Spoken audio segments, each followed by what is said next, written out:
What is the best way to improve your vocabulary? If you ask this question to English teachers or other English learners, they will tell you the same thing. They'll tell you that the best way to build your vocabulary is to learn vocabulary in context by listening and reading a lot. And I completely agree with that. That is the best way to increase your vocabulary. So this is common sense, right? Everybody knows that. This topic is so boring. But there's a problem. Common sense is not common action. Everybody knows how to improve their vocabulary, but most people don't do it because they spend too much time on things like social media and funny cat videos. Now, if regular listening and reading is a common practice for you, then congratulations, you don't need to watch this video.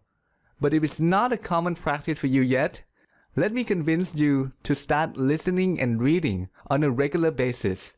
I'm going to share with you 2 other benefits you'll get from applying this habit.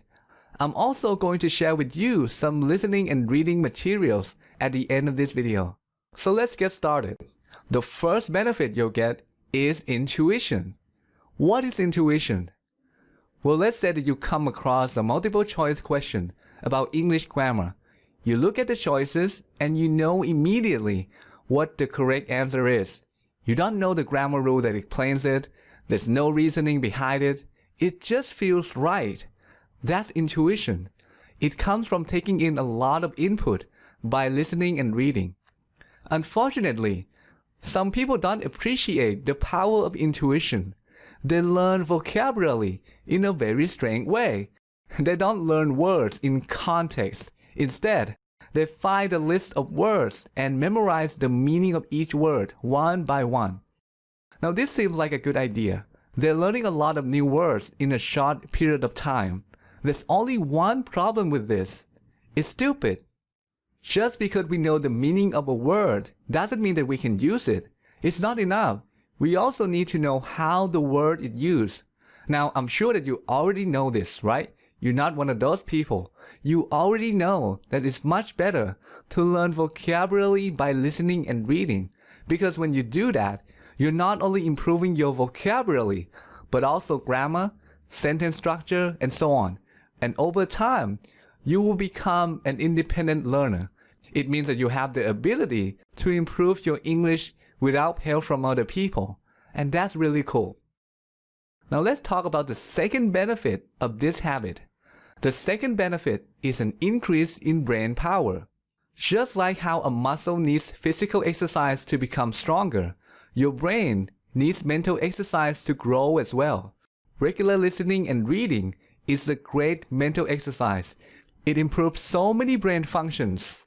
When you listen to someone speaking, you have to stay focused. This improves your attention.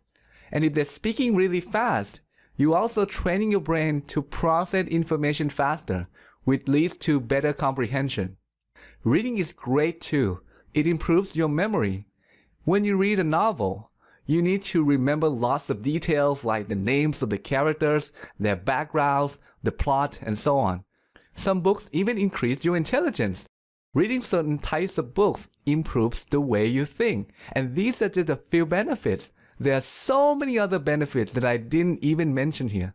Now you might be thinking, why should I care about my brain power?